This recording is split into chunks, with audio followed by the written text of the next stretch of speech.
Thank you everybody for coming. I would like to introduce Benjamin Hof from Technisches Universität München. And he will speak us about software transparency, package security beyond signatures, and reproducible builds. Thank you, Benjamin. Thank you very much. Good afternoon, everybody, and welcome to this presentation.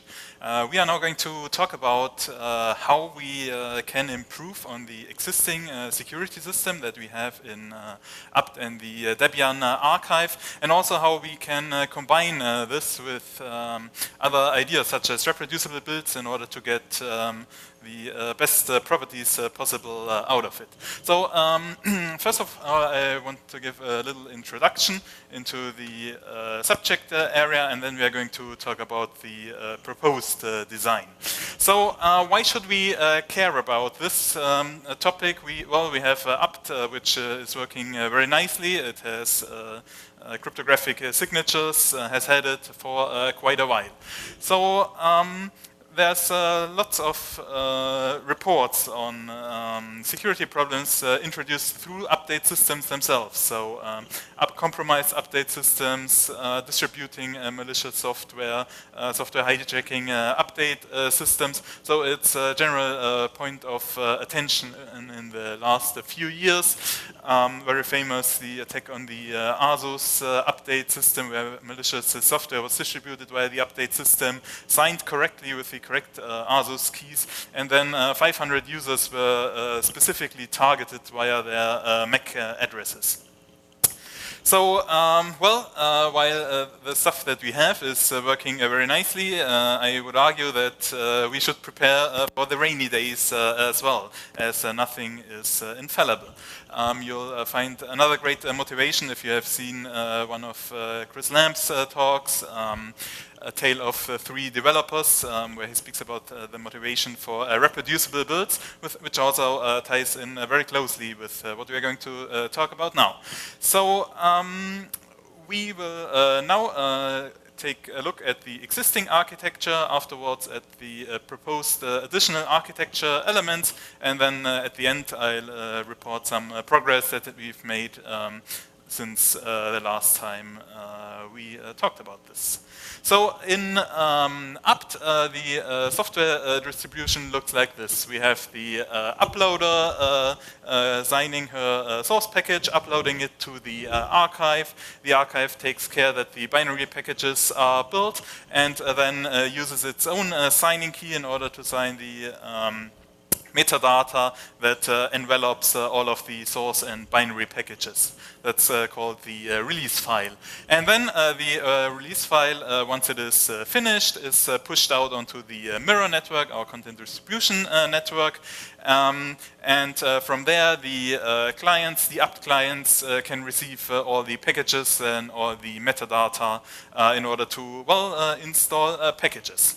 And the critical thing here is now that we have the uploader signing the source package, meaning there's the archive can verify who uploaded a package, and the archive signs the metadata and thereby the packages, meaning that the apt clients can verify that the release was published by the archive and is an authentic release. However, all the security rests in the signing key of the archive.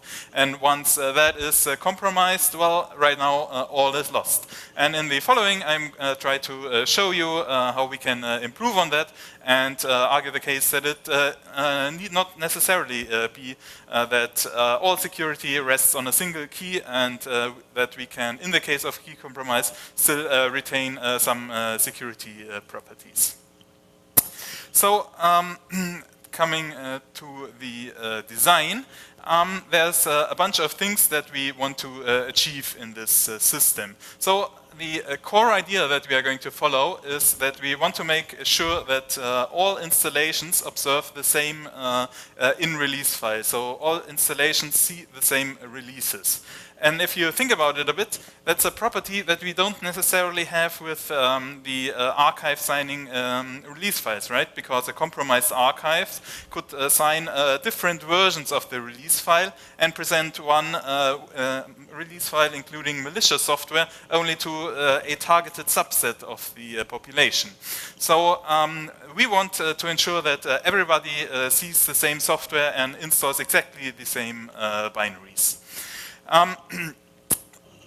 If we can achieve this, we can detect targeted backdoors, and any attacker now must attack the whole population of Debian users and is no longer able to attack a targeted subset of Debian users.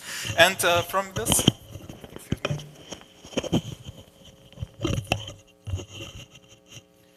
from this, we also get a different property. Because now, once we analyze the security as the software included in Debian, the results are directly applicable to every Debian user. Now, if we take the property of reproducible builds, for example, once we verify the reproducible builds property, we can now be sure that every Debian user has these binaries that were built reproducibly or are possible to build reproducibly.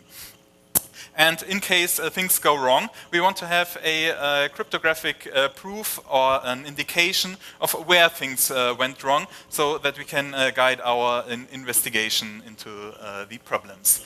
And there's a bunch of other analysis that are possible. So for example, it's possible to, for individual developers to have an audit trail, an authenticated audit trail of which uploads were done using my key and are there uploads in it I did not intend to do. The keyring maintainers could check that the archive respected the keyring at all times and so on. So how does this work from an architecture or software perspective? So what we have right now is the archive pushing software over the offering software on the mirror network to the clients. And we now add a log server, which is a separate server that operates a hash tree, which is used to construct an append-only list, basically. And the archive will now submit all the metadata, that is the release file, the signature on the release file, the packages.xz file, and so on, and all the source packages into this log server.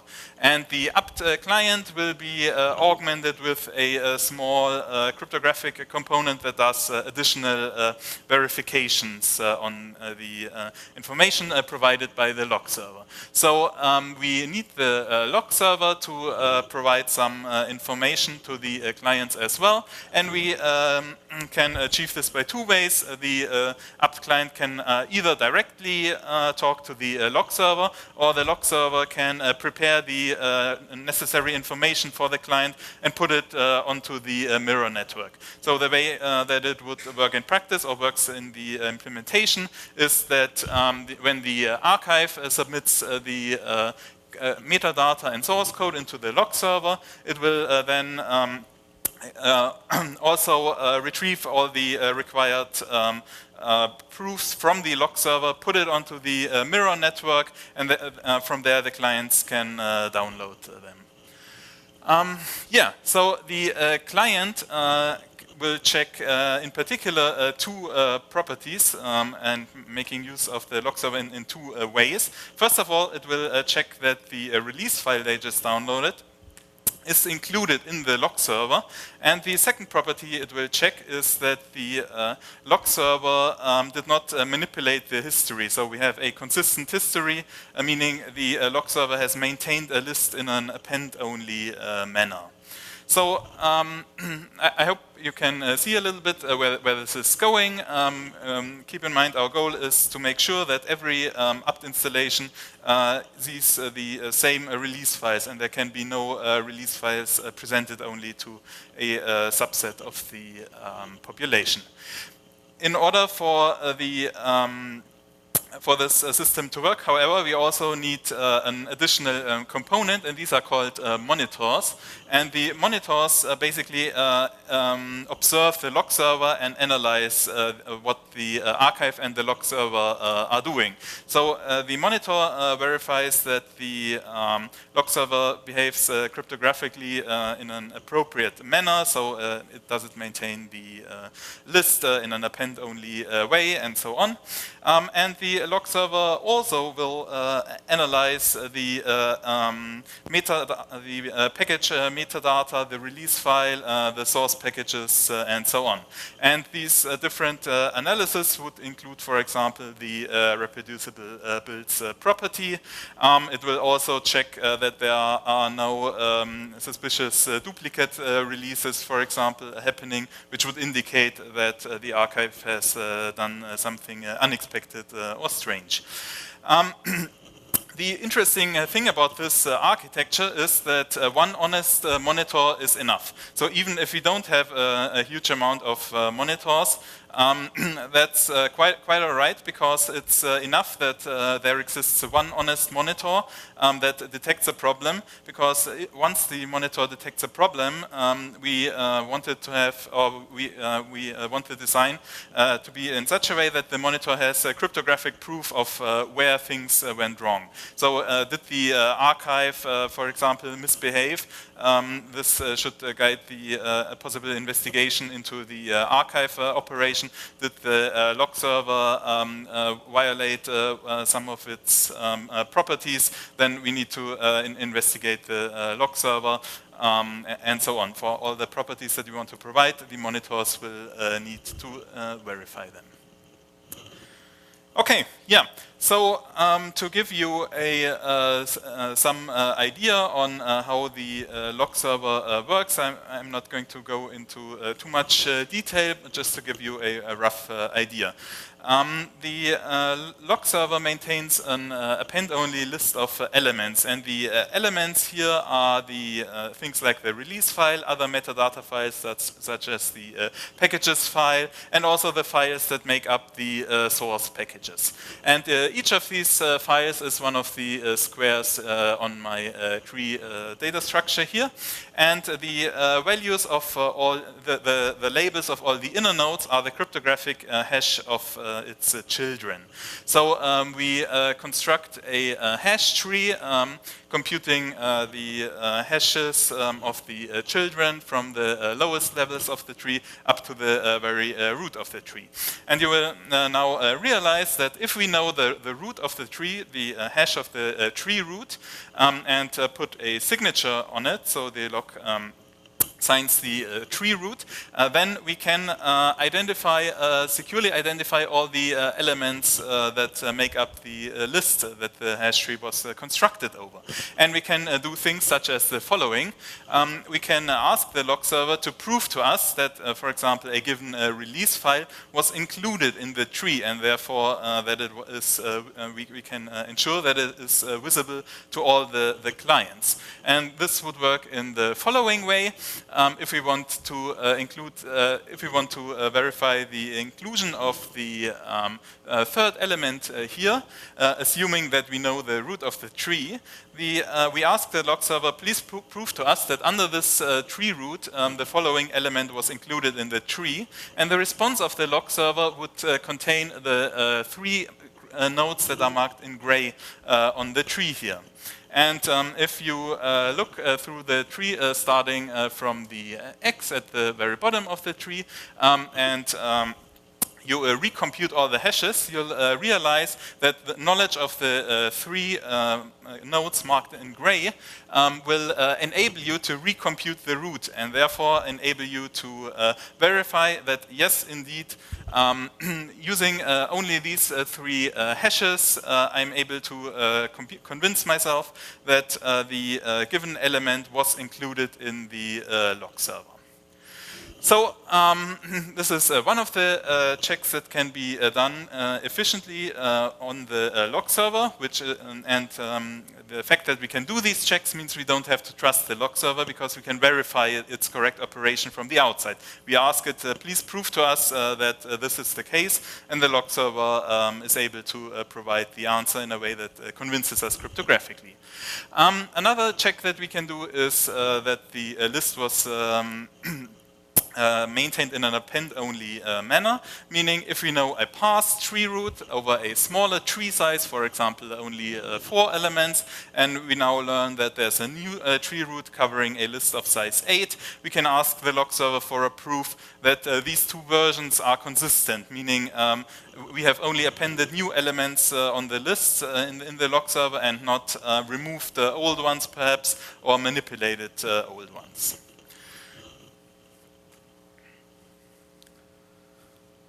Okay, so these are the kinds of checks that the apt client would do in our system. And keep in mind, we also have the monitor that does additional investigation on the elements that make up the log. Now, what has happened since last DebConf, since we first talked about this proposal? We now have an Ansible repository that from which all the test installations are installed. There is a new implementation of the log server. The proofs can now be distributed over the mirror network. The new design hopefully enables us to implement certain defenses against equivocation attacks. We have introduced versioned data structures. I've been working on dark patches, which are not quite finished yet, but I hope that they are finished reasonably soon. And we operate a secured mirror, which is fed from just from another Debian mirror, but is augmented with the required information for our system. So it contains the security proofs, the cryptographic proofs that an apt client would need in order to verify the properties. What's still missing is an integration into apt itself. So we will need to teach apt to verify these cryptographic proofs, probably by extending the JSON RPC interface in apt. And we also need to teach apt to download the proof files from the mirror. This isn't done yet. And also the monitor component only exists as a prototype. So we've had prototypes for all the software components, and previously we also fed 2 years of Debian testing into the log server to make sure or to show that everything works. If you want to play around with it, you can just use the log server or the mirror. If you want to submit stuff into the log server, you need to send me your IP address because the log doesn't accept just any data. Yeah, so that's the current state. There is a BOF tomorrow at 2:30. So if you're at all interested in this stuff or are interested in learning a bit more or have some ideas on how something could be done or be done differently, please do join us. You can also send mails to the reproducible build mailing list, and the code repositories are currently being moved to, onto Salsa. So I'll put the current URLs up in the slides that I will upload. Yeah, so thank you very much. We have time for a few questions, maybe? Yeah. Right, okay, great. So yeah, these are just a list of properties that we want to achieve. Yeah. If there are questions, oh, there's just no question. If there are questions, you can use the mic for the audience.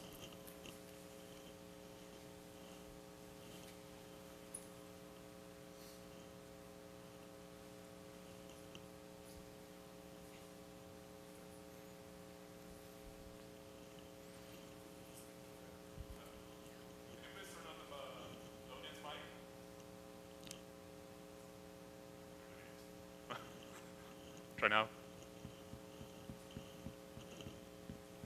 Try speak. Could you? No, maybe. Turned on. Sorry.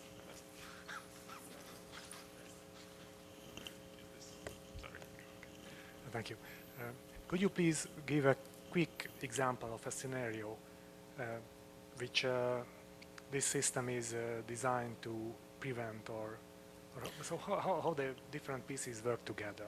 Yeah, so two of the main ideas would be, one, the archive is compromised. I think that would be the big one. And then we can, first of all, force the attacker to not target a specific subset of the Debian installations, but they have to distribute their malicious code to everybody, thereby hopefully discouraging the attacker from doing so. So because the risk of detection is higher. And another important application is that all the code that's distributed by Debian is put into the log server, and we can ensure that no code is distributed that we can't see or retrieve. So for example, if we have a reproducible builds verifier, we can use this system to make sure every code distributed by Debian is reproducible. So does this answer your question?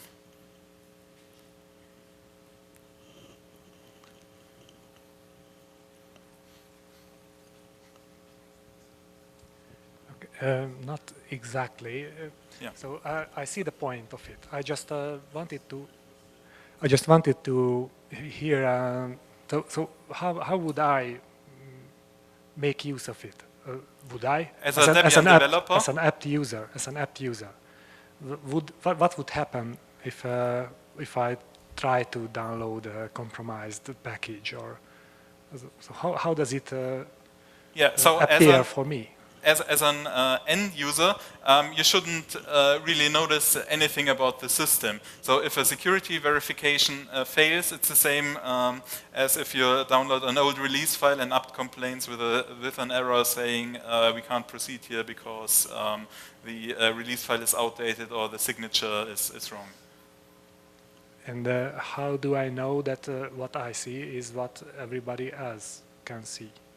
We verify that the release file we downloaded is included in the log server, and the monitors then go ahead and investigate the log server, checking that the release files in there are coming in at the expected frequency, and there are not any release files for the same date but with different contents. So it's not possible for a compromised archive to hide a release from the rest of the world. And do the monitor write an email to Debian Devil, or how does it happen? So what happens once this kind of event, which is hopefully rare, is detected, that's manual intervention. The point is that the monitor has enough cryptographic information from the log, because the information published by the archive is signed, so the archive can't, it's signed by the archive key, so we know the archive key was involved, and depending on which type of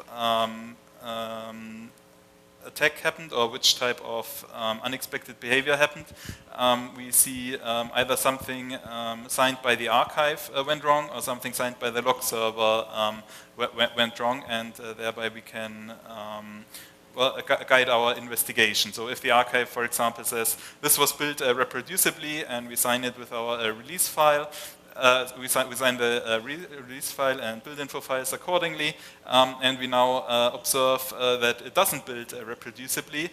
We have the release file signed by the archive and can say, well, something went wrong here. I think we have to close, so maybe there is the BOF that was announced for further discussion. Thank you everybody for coming. Thank you, Benjamin, for presenting. Thank you.